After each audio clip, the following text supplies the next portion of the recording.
Hello and welcome to Last Level Press. I'm Violeta and this is Chapter 2 of Monster Loves You. Now, last time we ended on a slightly sad note to me and ended up with some dead squirrels. I found that very, very depressing. Especially since I thought it was gonna be stuff to do with the scapegoat, and it wasn't. So Explore has betrayed me. Therefore, we're going to a politic instead. This game, it's so weird. I have no idea what to make of it. Alright. A small pack of elder monsters are huddled at the edge of Omen, watching the woods and discussing something in hushed tones. Listen in. The elder Hamrag is saying, "This could simply be a rumor. We don't know. They're out there for sure." We could leave it be, but where's the fun in that, right? Let's ask what's going on. Hamrag says, "Some of the younger monsters have seen others in the whale mist. Monsters from no town we know of. Thin and cold, without food or shelter. We can either suggest everyone be on guard, offer to host any homeless monster in your hovel, promise you'll remember the warning." We're going to host them. You know what, why not? The elders are impressed by your unusual offer. They look at each other and then shift their conversation in the same direction. If the strange monsters come into Omen now, they won't be met with violence. Yes! Peace to all the monster kind. I'm so respected, sort of. 22% respected. That's something, right? Let's see. I don't know what this face means. You find blots hitting a dented alarm clock. Why have bells that don't ring?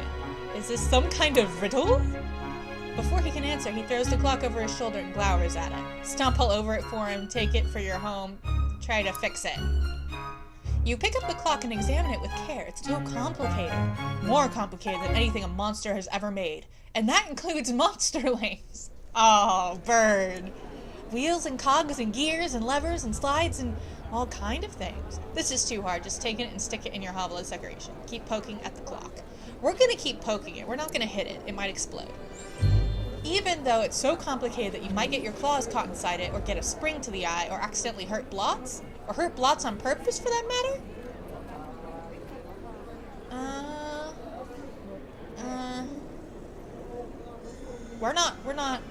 We're not hurting him. Blots asks, "Can you fix it?" You smile and say, "No, but I can keep it." He whines a little as you walk away, but he doesn't try to stop you. What? Why would I take it? Why would I? That's so wrong. Also, I'm hideous. I have, 50s dad shoes going on here. It is awful. It's awful, yo. Okay, let's politics some more. I don't trust that. I honestly don't trust that. You know what? Door. We're gonna go with door. You hear a cry from a nearby hovel. What's happening over there? Saswaite, a new adolescent, doesn't understand how the windows in her hovel work. She's trapped her paws under a heavy pain. Oh no. Chew her arm off. That's awful. No. We're being nice. We're freeing her. You walk over and take a look. This should be easy for a grown-up monster like you. Lift the window, or scare her a little to teach her a lesson. Break the glass. No, lift the window. We're gonna lift it. Saswaite seems afraid of you, but these things happen. She thanks you for releasing her from the window. You notice that a small crowd has gathered. We're going to help her treat it. You tend to Saswaite's bruise with a salve made from flowers and mushrooms. Soon she feels no pain at all. The crowd applauds your helpfulness. I'm popular. See, I'm going to run for mayor. If monsters have mayors, I have no idea. Let's look at the confused thing. Gobclaw shows off a human doll she found in the last hunt. The crowd of elders and other monsters gathers around you, chattering excitedly. Indeed. She asks if you think it might be good to show the doll to some of the monsterlings. Let them see a human-shaped thing without actually seeing a real human, you know? Educational. Absolutely, because Gobclaws can see that you're bringing some science here. She hangs on to your words, as does the rest of the crowd. Humans are so cuddly and cute, or they should know what a human looks like, so they don't freeze the first time they see a real one. Gobclaws nods. Good point! We want the human the young ones to avoid humans, but not be so frightened if they do anything foolish. Gobclaw says, "You're wiser than me." The rest of the monsters nod half-heartedly, but you can tell they appreciate your insight. Well, we have to be careful, you know. Let's do this group hug. Group hug? Balfog and Gritmitten are arguing in the street over a cat. They both want pretty croquettes for lunch. No! Don't kill the kitten! Aw, so that's yummy, so what's the problem? Balfog says he caught the cat, but Gritmitten says it was in his larder before it got out. Both monsters turn to you as a neutral party to decide. Finders Eaters, let's try to make everyone happy. Balfog holds the cat close, stroking it absently. The cat mews and rubs its head against its chitinous gripper. The cat. Let's ask if sharing's a thing. You're able to persuade Balfog to give Gritmitten the cat's tail, so that's something. Gritmitten thanks you for your intercession. It's totally good that we're 42% respected, right? Sure, let's dig a thing. You look over your garden. Garden! Most hovels have gardens. Many monsters don't care, but some like to show off their herbs, spices, and flowers. How's it looking? There are so many rocks there, even if you don't feel like planting things, it looks bad. These rocks ought to go. Kick one, start digging, forget it. You'd be one of the ones who doesn't care. We're gonna dig. All this work is a lot harder than you expected. You're not a natural digger like Molefoot or Shovel. Shovel? Yeah, we're gonna ask about Shovel. All monsters pick good names. Just be glad you're not one of them. Oh, okay. All this work is a lot harder than you expected. Keep at it. We're gonna keep at it. You dig.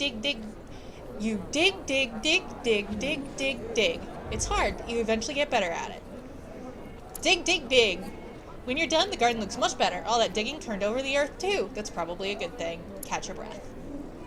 The spine doctor, out for a stroll, stops to compliment your work ethic. Yay! You're not sure what an ethic is, but she always talks like that. Yay! Alright, we're gonna do some more politicking. Let's do food. Food sounds good. Gobclaws and you are arguing about what to have for lunch. She got to pick last time. Suddenly, your favorite food flies down from the sky and perches within arm's reach. The magpie chirps. Have either of you seen a cornfield around here? Your stomach growls. It's tough, but help the bird. Scream and flee. Why was that bird talking? In other words, we ate it. Yes, look at that face. Look at that sad, I'm so hungry face. Through gritted teeth and a sheen of sweat, you coolly tell the bird where to find a human cornfield. After it flies off, Gobclaws asks why you did that. Explain that one should help anyone who asks, so the favor might be passed along. She nods at you. Sage thought, someday I might need help and that magpie could give it. But we still need to get a real meal. Yeah, we're hungry still. What is this? What is this thing? Your neighbor, the elder monster Alalia, walks slowly in the direction of the brood cave. It's Willow. As she passes down the road, some of the other elders nod to her. They then go to her hovel and start smashing things. Ask what's going on. Greedblitz stops tearing apart Lalia's dining room table and says she feels herself beginning to dissolve. She's going to go release herself and become one with the slime in the spawning vat. Aww. We're gonna run and thank her. You're going to be remembered, Alalia, and we'll see a bit of you in every monsterling from now on. Alalia wipes a slimy tear from one of her smaller eyes and sniffs. Give her a hug.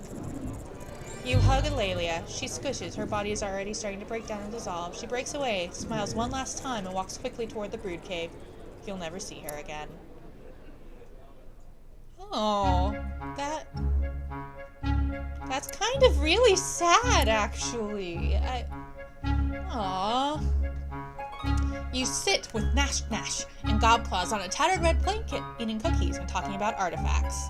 Let's continue the discussion. Gobclaw says, I really like artifacts. I want a nice big collection, but it seems like I can never find any good ones. You and Nash exchange glances. Nash runs a claw along the handlebars of her little scooter. You both know some good spots. No, we're gonna tell her about the good spots. You open your mouth, but gasps as Nash Nash kicks you hard. Why? Whispers, that'll be less stuff for us. I don't care if you have less stuff, but if I do, you're in big trouble. She pokes you with her claws to make her point. You know what? We're gonna be nice. Godclaws clicks her pincers happily as she does a little dancing thing. She scuttles off to the woods. Makes good on her promise of big trouble in the form of a thorough drubbing. You crawl back to your home, exhausted and bleeding. Ow.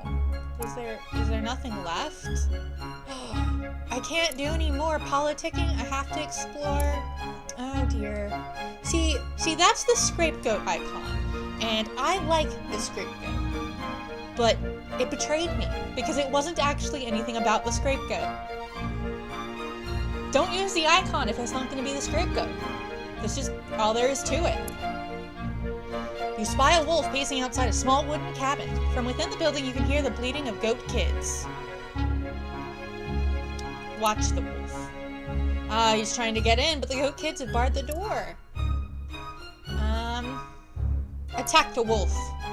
He hears you and bolts. Chase him down. You give a good chase, but only manage to snag his tail away before you run out of steam.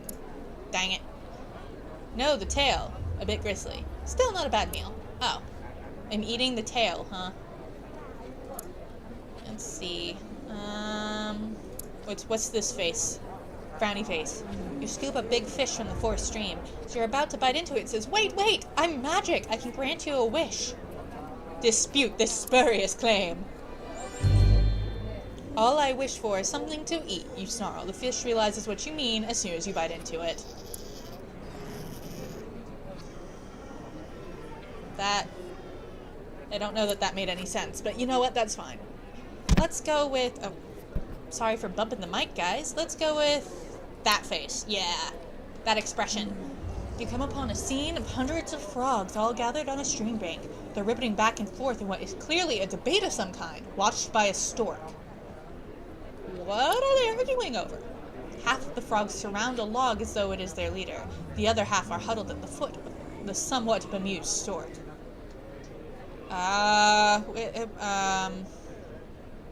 What do they think of monsters? Frogs are afraid of anything bigger than them, which includes every monster ever, and every monster includes you. Alright then, they're fraidy frogs.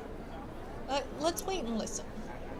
Try as you might, you can't translate their croaks into intelligible language, but they do start jumping up and down on the log. Watch further. Stork takes a long step and impales 3 frogs on his beak. It throws its head back, tossing the frogs to the air and snaps them up. Ugh. As the other frogs flee, the bird devours several more of the slowest. Yeah, why don't we eat the stork? That's fine. I guess. Oh, you're growing old, my friend. Your body is very soft and you drip slime everywhere you go. It's getting hard to leave your hovel. Let's go see the spine doctor. The doctor tells you that your time is almost up. You'll soon reach the end of adulthood, and you will either ascend to elder status or dissolve into slime. What happens to monsters who ascend? Those who manage to ascend become elders and live on to steer the fate of monster kind. What happens to the ones who dissolve? Their bodies melt into the spawning vat, where their memories will nourish the minds of the new generations of morsels.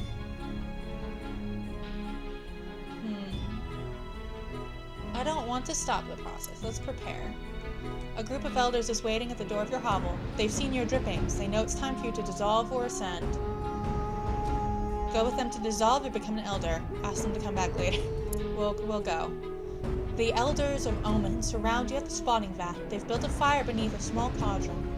Your body is squishy and damp. Examine the cauldron, be tested. Try to ascend. Dissolve, become one with the spawning vat. Last chance to run! Flee into the wilderness! Be tested.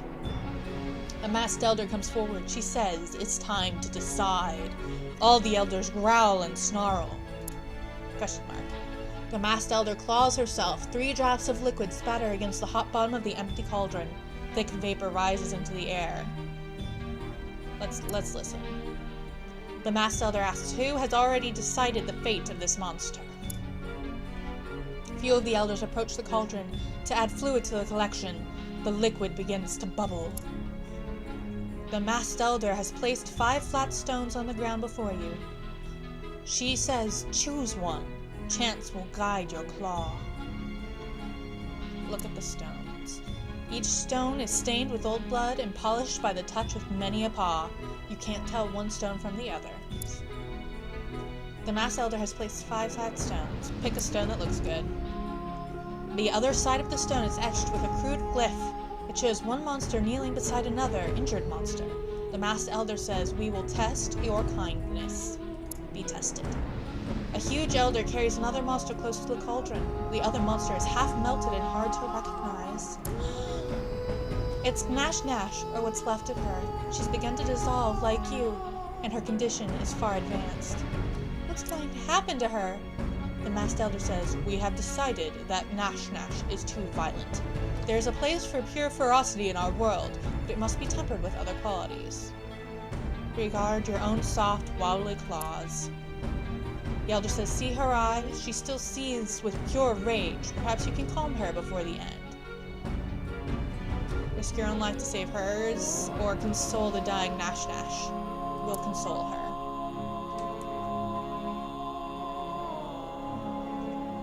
Nash Nash growls and lashes out at you. Your claws might be weak, but hers are the only part of her that are still strong. You bleed. Ignore the pain and speak soothing words to her. You lean close, wincing slightly as she draws a new line of red on your hide, and hold her tight. She finally ceases her struggles. Goodbye, Nash Nash. The huge elder picks up the now unresisting Nash Nash and gently releases her into the spawning vat. And she is gone. Aww. Choose the next stone. The other side of the stone is etched with a crude glyph. It shows a monster facing down a human.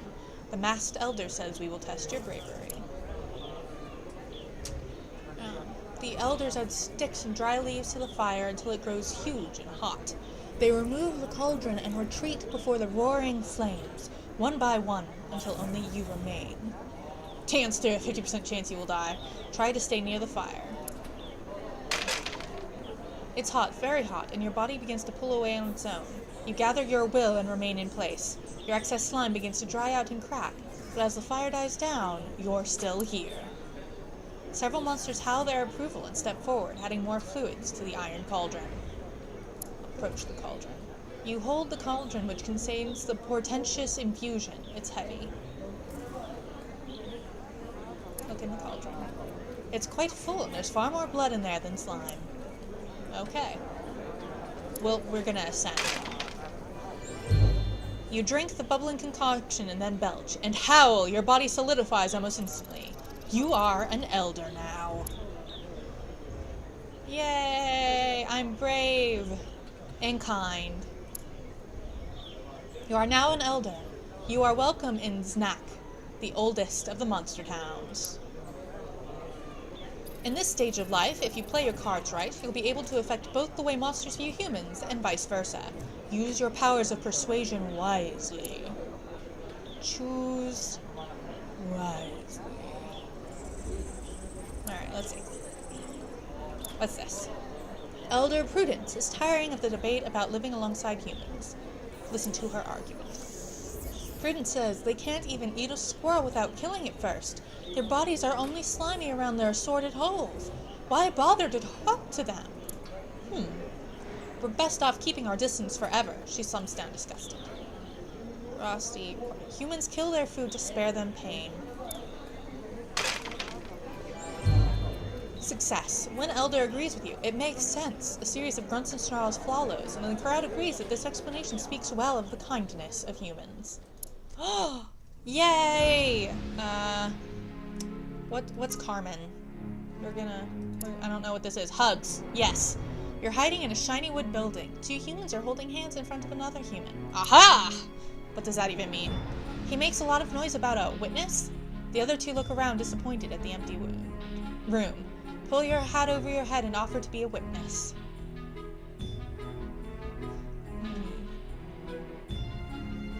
Let's see. Should we seek out another human or pull a hat over your head and offer? We're not gonna sabotage. I'm pretty sure this is a wedding. We're not sabotaging it. You know what? They're delighted. The humans take turns talking. And talking. And talking. And talking. Yes! Eventually the two holding hands make kiss faces at each other. They sign a paper and hand it to you. Take the pen and do the same. You make a pretty squiggle. Beautiful. The pair thanks you profusely and you bow. Whoops, the hat fell off. Ah! Exposed! The humans gasp, but you stand your ground unafraid. After a moment, they thank you. Yay! We're just gonna go on and off. How about that? What's this? What's the log cabin? This tree proposes a new plan to keep an eye on the humans. What is it? We'll take over an abandoned house in Carmen, keep someone there at all times, and take extensive notes on everything they do. Interesting idea. Several other elders seem to like the idea very much. They argue about where to establish their spy house, though. Carmen has many empty buildings. Which shall we use? Yes. No, we're not doing many eyes. We're gonna encourage understanding. The expedition sets out immediately. Hiding in the unused upper floor of the library, they observe humans reading and learning. Let's make sure they see that they're smart. In short order, several elders learn to read for the first time. They seem impressed with their unsuspecting human subjects. Yeah. Yes, Huggy. You're splashing through rain gutters when you spy a human on the steps below. She snuffles and sobs into a tissue. A crumpled letter lies beside her. Help the human, of course. You slide down a gutter and squat beside the human. She squeaks and holds very still when you don't attack her. Okay. Finally she says, you want to know why I'm crying? My parents say I must marry Ernst, but I do not love him. Just wish he would go away. Help her no matter how dangerous they may be.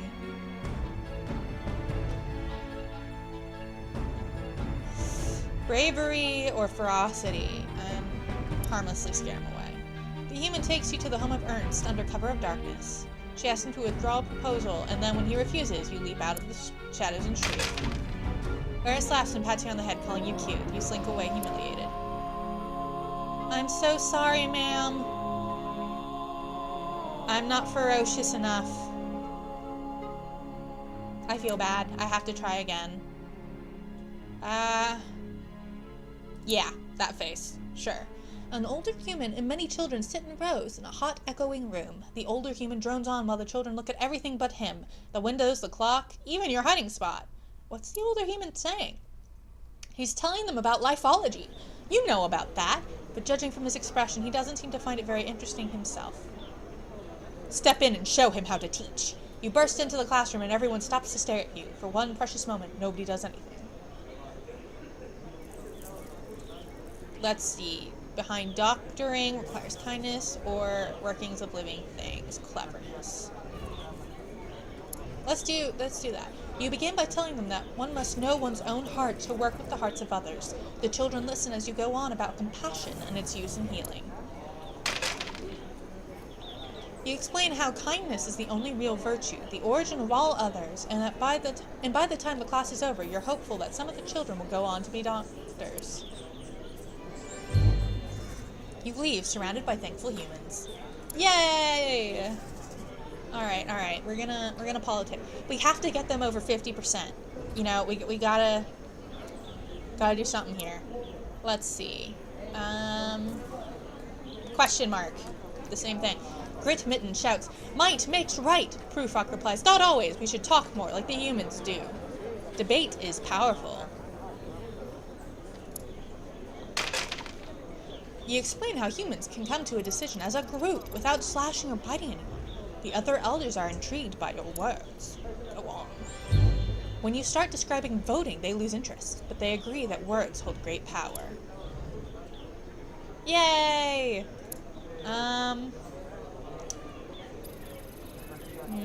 One of these faces. One of these. Eeny, meeny, miny, mo. Which monster should I go with? I have no idea. That didn't work as well as I wanted. You're walking down an alley with a new paintbrush, almost new, fresh from the garbage, when suddenly, it's there! A human! A human! Its face is red and angry and is coming right at you. Stop, drop, and roll! Angry humans are bad news. Oh dear. Stop, drop, and... I kind of like the stop, drop, and roll, but angry humans are bad news. The human growls in a deep voice. You came to the wrong neighborhood, monster. I'll teach you a lesson. Good and proper. Admit fears about a coming monster-human conflict. You try your best to explain the problem, and to your surprise, you're not interrupted by a beating. Keep going. The human doesn't exactly agree with your take on the situation, but you've clearly given it food for thought. Yay! We need to do some more, because humans are still We'll do this face. Smoke? Glow? Crying? A human house is on fire! There's one small human child outside, and is that a human baby inside? Take action! The little human skin is burned and its howls are weaker by the second. The heat is so fierce it's already starting to hurt you. Muster the courage to get the baby out of the house.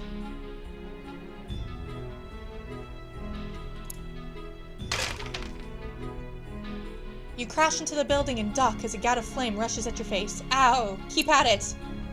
Success! You slash with your claws and make a path. The house collapses, one wall at a time, but when it's done, you're holding a live human baby.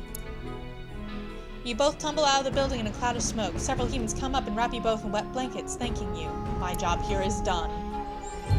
You slip away as the crowd gets bigger and bigger. You don't see the baby, but you're sure it's in good hands. Yay! One more. What's this? Alleys are great places to find artifacts, less so to find fat, small, crying human children. So it's said. What of it? One such fat, small child wanders over you, clutching a lollipop. Ask it what's wrong. The human child says, I'm lost. Do you know how to get to Plow Street? I think I stepped in poop. Gently help him find his way. The child hiccups as you take its hand in your claw, keeping to the alleys and shadows. Always wary of adults, you wander until the child recognizes his home. Bye! The child runs to his home. He's scooped up by a bigger human in a flowered hat. The bigger human croons to the little one. The last thing you hear as you sneak away is the child. A monster helped me get home, Mama. It was really nice. Yay! Okay, now it's time to politic. Yeah, whatever this is. Jaggery drinks deep from a jar of cider. He belches and the air goes wavy. Watch the ferocious elder as he drinks some more. Jaggery raises one claw. Humans are stupid. Lazy, worthless, stupid. And I'll fight any monster who says otherwise.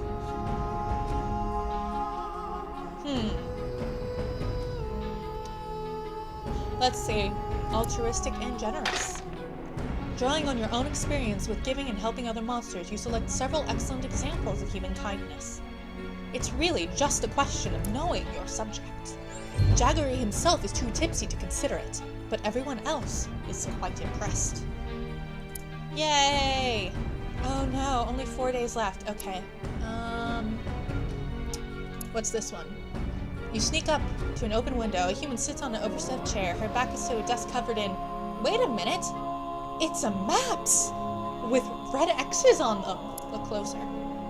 They're showing off locations of the monster towns alongside a badly drawn sketch of a monster with a knife stuck through it. What to do? Confront her, even though she could kill you. Teach a human a lesson with violence. Alter the maps to teach her something. You walk into the study quietly and begin moving the maps around. You realize that you can use the maps to tell a story. You draw additional pictures here and there, rearranging the maps to show the human what she got wrong. You draw an artifact where Blots dug one up, then make a spiral where you got lost that time. Yes, this will help. The human soon wakes up. You watch through the window as she studies the changed maps. After a while, she wipes a tear from one eye. You've gotten through. Yay! Politic. Whatever this happy face is. Greed Blitz, puffed up with multisyllabic importance, addresses the other elders. My fellow monsterin, he begins. I propose we meet the humans halfway. What, in that meadow near the forest? No, he clears his throat. I think we should learn from them and adopt human ways to become more civilized. And agree and explain some human innovations. Yes, I've learned much from watching their hunters. Here, start an exploratory committee to look into the matter. Human innovations. You make a persuasive case. Under your tutelage, the other gathered elders learn much about organization governing the human way. I think we have, like, one left. You're across the street from a coffee shop. The human coffee they're drinking smells weak, even by human standard. How strong should it be? In Omen Town, the monsters boil a terrible black brew, so potent it must be stirred with stones and bones. Every monster knows what real coffee is. Okay. So, do you want to help out? Gently offer advice. Yes. You slink to one of the glass and metal boxes where phones are kept and tell the operator to connect you. Soon you are watching a human answer you on a telephone inside the shop. Keep going. You say you're from the head office, a phrase you've heard here in Carmen. So businessy. You tell the coffee human that her brew is good, but it needs to be thicker and stronger. She follows your directions, though she seems doubtful. The human samples a cup, pauses, swirls the mixture around her mouth, and raises her eyebrows. Huh? Yay! Success! 2 more sips and she's smiling. As she rings off, she looks out the window and meets your gaze. She laughs as you scamper away. Yay! Alright. One last day. Carmen or politic? Let's help our fellow monsters. Mupsy Moral outlines a plan for defense against the humans. Fruitcake! I've seen it, friends. Every year the humans offer it to each other, but nobody wants it. She can't possibly think. But fruitcake is a weapon. Oh, she does. Mupsy goes on. If they fear it so, it must be a weapon. Perhaps a deadly poison. One we can steal and turn against the humans if we need to. Explain the truth. Human nut fruitcake is delicious. Humans give fruitcake gifts. Everyone is shocked. You said surprising things before, but this is pretty blatant. Mupsy mutters something to a friend, too quiet for anyone else to hear. Look at Mupsy expectantly. Mupsy mutters, you are known for your generosity, so perhaps you are right. But I still want to get my claws on some fruitcake. Oh, I have 1 day left? As you walk through Portent Square, you think on your past. Life hasn't always been easy, but you've built up your reputation. You are quite well respected. Well respected indeed. Though monsters have always feared and loathed humans in the past, your work towards improving relations has paid off. Monsters have come to respect and like them. Well done. Grand. Meanwhile, humans, who once hated all monster kind, have come to understand that monsters aren't terrible, evil things. Rumor has it that humans think pretty well of you. Okay. Shattering your reverie, a terrible commotion erupts. Elders and younger monsters are milling about in a great mob. What is it? Blots drops from a nearby roof. Humans! Humans are coming this way! What? Blistry says, that's wonderful! We can talk to them! It's true. Relations have been warming up. Both monsters and humans meet in the whale mist. There is considerable shuffling of feet and paws. Everybody wants to talk, but nobody wants to make the first move. If only some monster were to speak up. Yes, if only. A few of the other elders are looking at you, strangely enough. Slash one of them in the throat to show them who's boss. Welcome the humans as friends. Everyone breathes a sigh of relief as you put your best claw forward. It's the first step of a long journey. A journey on which monster and human will cooperate in all things. What happened next? Universal prosperity! You dared to find the narrow gap between fear and hate. Now humans and monsters work together for the benefit of all. Yay! And so, monsters and humans worked, lived, and played together for many generations to come. Hooray for the future. The end. See, I was very brave, very clever, and very kind. Oh, is that it? Ah, that must be one of the endings. So, there's all these various endings, I think. That's pretty cool that you can get all of these different ones. I might play this again sometime, you know, just try to see what else there is and not go the super goody two-shoes nice route. We'll have to see. Let's see. Let's click the credits. Andy Moore, programming. Ichiro Lambe, game design. Dan Brainerd, game narrative. Rohit Shenoy, business. Jonathan Elliott, art. Alicia Fontaine, marketing assist. Maria O'Brien, additional narrative. From Radial Games into Joban Games. And I'd like to apologize for screwing over any of your names, because I'm not always very good at pronunciation. So, I actually, now that I've finished this game, I find that I actually really liked it. I mean, it's very strange. It's different from anything I've ever played before, but in a good way. Like, I really enjoyed it. And the fact that there are all these different narratives that you can take is really cool. Though I'm still upset about that scapegoat icon that wasn't scapegoat. Okay, that's just not right. Alright, that's just not okay. Because it ended up with dead squirrels and a hurt wolf. That has nothing to do with scapegoat. But other than the one scapegoat issue, I really liked this game. This was really, really sweet. Or at least sorry about that. And my ending was very sweet. So, you know what? I recommend this game. If you guys having watched this think it sounds like fun, you know what? You should go out and give it a shot. There's obviously a lot of different endings that you can get, and I've only seen one. So there's a lot of I can't talk today. There's a lot of replayability here, and I really, really like the concept of this game. I like that it has taken an idea that I'm not sure has really been explored a whole bunch. The idea of how monster lives actually work, And I'll admit, at first, I didn't realize that this was set in sort of modern times, as per the humans, with, like their telephones, their coffee shops, and all that sort of thing. But it all really works. I enjoyed this.